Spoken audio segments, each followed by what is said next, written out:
Hi, Roy, Dr. Donnelly. My name is Johnny Notaro, and today I'll be doing a lesson on psychedelics, also known as hallucinogens, and today I'll be teaching a grade 10 class. Good morning, class. Today I'll be teaching you guys a lesson on psychedelics, also known as hallucinogens. If you guys don't know what hallucinogens are, it's a drug that distorts your mental and perceptual abilities and it causes you to see bizarre images and sensations. Hey, class, so these are the objectives for today. By the end of class, all you guys will be able to identify what hallucinogens are and how they have been used throughout history. Also, you guys will be able to name some sources of hallucinogens, identify and describe different types of hallucinogens, and also list the most common side effects of hallucinogens. Okay, so first thing, we're going to start off with a KWL chart.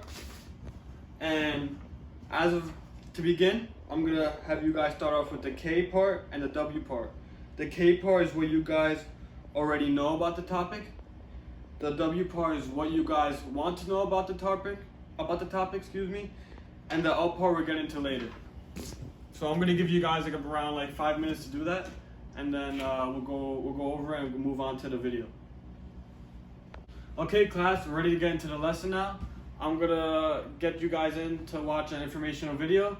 Make sure you guys pay attention because I'm gonna be asking you guys questions during the video.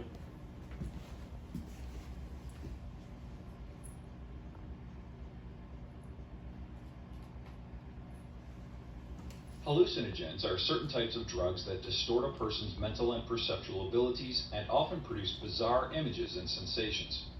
These sensations are so unusual that they're sometimes referred to as trips. Users often see images, hear sounds, and experience sensations that seem realistic but do not exist. For example, a person using a hallucinogen may feel as though bugs are crawling over their entire body when there are, in fact, no insects on them at all. Hallucinogens have been used throughout history, both as a source of natural medicine and in religious traditions around the world. In Western culture, hallucinogens have also been used to enhance creativity and expand the mind's potential. Okay guys, here's a check for understanding. Can you guys name 4 ways that hallucinogens have been used throughout history? Jojo. One way is for natural medicine as well as religious traditions. And they can also be used to enhance creativity as well as expand the mind's potential. Correct, good job. Let's continue. There are many different kinds of hallucinogens. Some are found naturally in plants, seeds, fungi, and leaves, while others are synthetic and developed in a laboratory. They are most often eaten, drunk in a tea, or smoked. Let's take a look at some of the most common hallucinogens. LSD, lysergic acid diethylamide, is a synthetic compound and one of the most powerful hallucinogens. It's typically delivered on a small piece of paper that the user puts into his or her mouth. LSD can cause a person to focus on small details like the pores of their skin or see objects in brilliant color. LSD can also prompt strong mood swings that range from joy to depression. An LSD trip can last up to 10 hours, during which time the person can experience impaired judgment and hallucinatory-like experiences.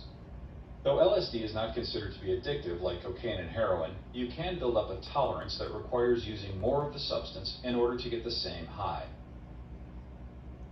Okay guys, here's another check for understanding. How is LSD usually delivered? Yes. It's usually delivered on a small piece of paper that the person would put into their mouth. Correct, good job. Next question. What are some side effects someone on LSD will experience? Yes, you again.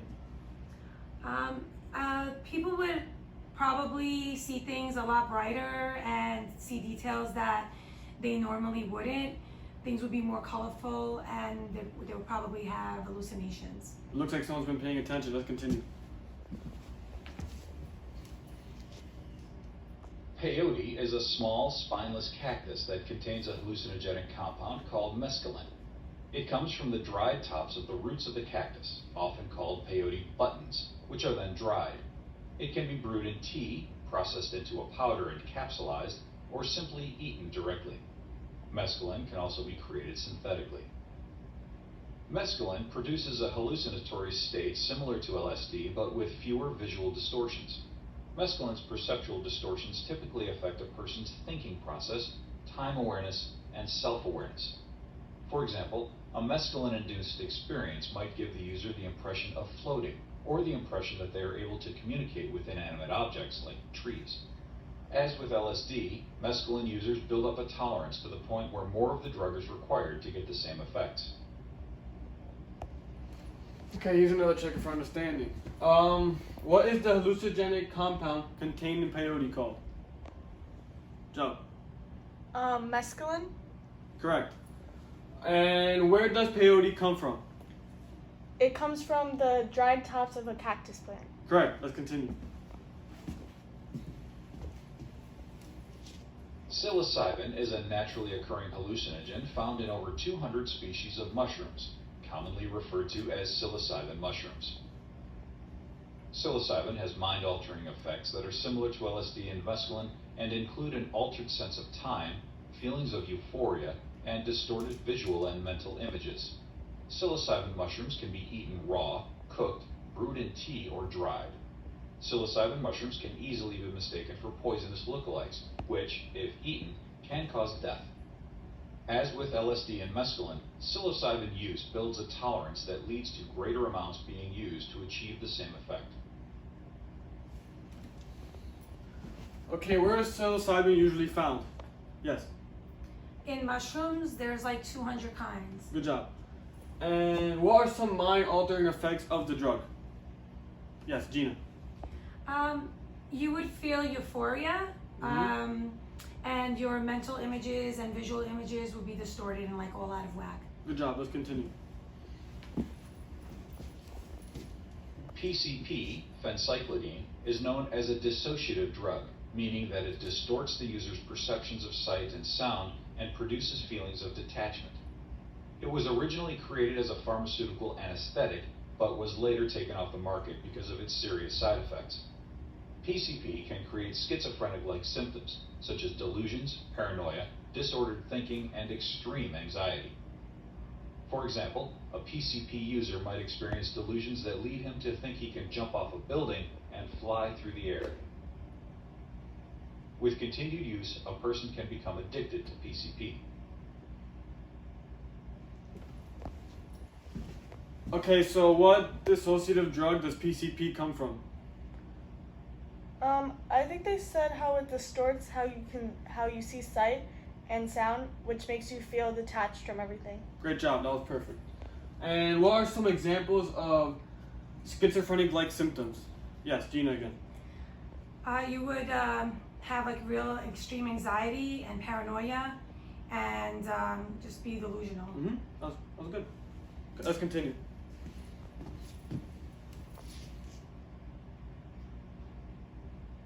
Hallucinogens can continue to produce physical, psychological, and emotional consequences lasting up to 12 hours or more. Some of the most common immediate effects are anxiety, panic, agitation, increased breathing, heart rate and blood pressure, nausea and vomiting, loss of coordination, blurred vision, sweating, chills, numbness, disorganized thoughts, confusion, and difficulty concentrating. With continued use, some people experience flashbacks of previous hallucinogenic experiences, or trips. These flashbacks can be pleasant, or they can prompt strong feelings of anxiety. They are often triggered by stress, fatigue, or exercise. Flashbacks can be re-experienced weeks, months, or even years after the user has taken the drug. Okay, so before we review, any of you guys have any questions for me? I have a question. Yes. I heard that LSD has some other names. Or what are they? The other names of LSD can also be acid, dots, mellow yellow, window pane, and yellow sunshine. Thanks, Professor. No problem. Any other questions?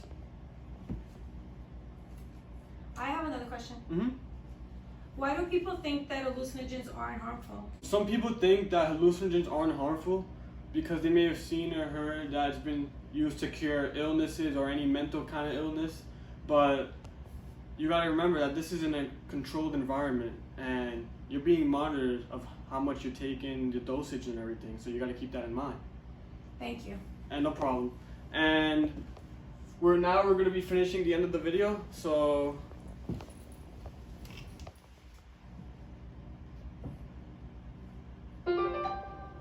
Hallucinogens are drugs that distort a person's mental and perceptual abilities and often produce bizarre images and sensations known as trips.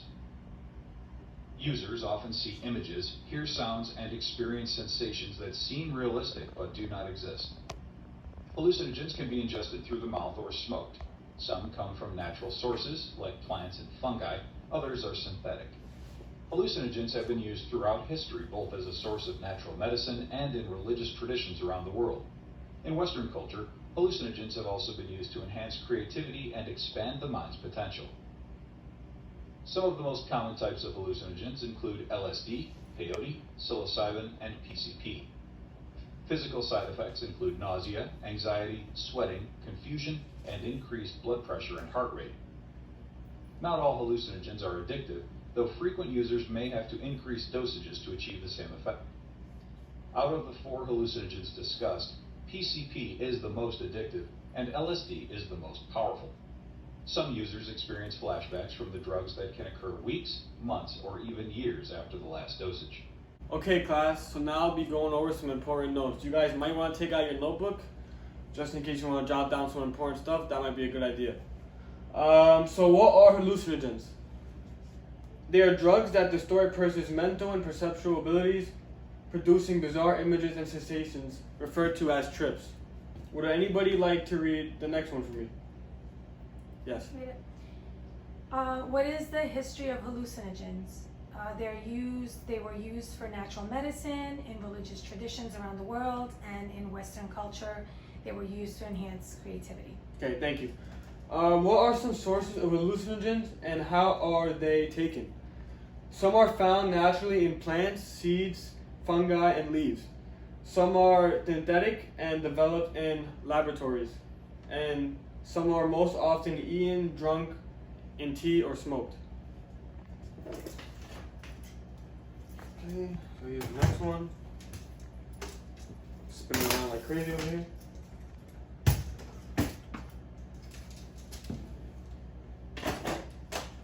Alright, so what are the most common hallucinogens and how are they delivered? LSD is a synthetic compound. It is the most powerful hallucinogen, It is delivered on a small piece of paper. And would anybody like to go over peyote with me? Yes. Peyote is a small spineless cactus, and it's usually called peyote buttons. It contains the hallucinogenic mescaline, and it can be brewed in tea, processed into a powder, or put in a capsule and eaten. And mescaline can also be created synthetically. Thank you. Good job. Another one is psilocybin. It's a naturally occurring hallucinogen found in over 200 species of mushrooms. It can be eaten raw, cooked, brewed in tea, or dry. Poisonous lookalikes can be a cause of death. PCP is known as a dissociative drug. It distorts the user's perception of sight and sound and produces feeling of detachment. Originally created as an anesthetic, but had serious side effects. Okay, so now we'll be going over the last board of notes. This one's pretty important because this is the most common side effects. There are physical, psychological, and emotional side effects. As you can see, that's underlined, so you should write that down because this is important. Consequences of using hallucinogens: anxiety, panic, agitation, increased breathing, heart rate, BP. BP is blood pressure if you didn't know. Nausea and vomiting, loss of coordination, blurred vision, sweating and chills, numbness, and does anyone want to read the last one for me? Yes. Disorganized thoughts, confusion, and difficulty concentrating. Good job. So those were the most common side effects. Okay, so next, we're going to go back to the KWL chart. I want you guys to do the L part now. The R part is what you guys have learned, so I'm going to give you guys about like 5 minutes to just finish that. Okay, so here's an example from one of your classmates, George, on the KWL chart. He did a really good job on it. Okay, class, I want you guys to break up into groups, please. And you guys are going to fill out this visual aid, labeling the effects on the mind and body. And you guys can use this to help you out. So you guys get into that right now. Okay, so since you guys done that, this is what it's supposed to look like. Here's an example. See how you guys just label it? Each spot, common side effects. Let's wrap this up with a fun game. We're gonna be playing Kahoot. I see you guys already logged in, so let's test your knowledge.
Here's the last two questions.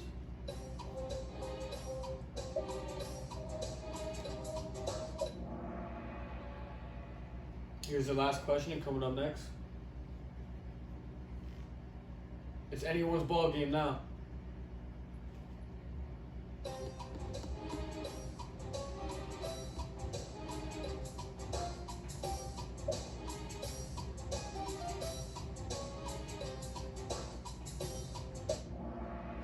Great job, class. You guys did a good job on this activity.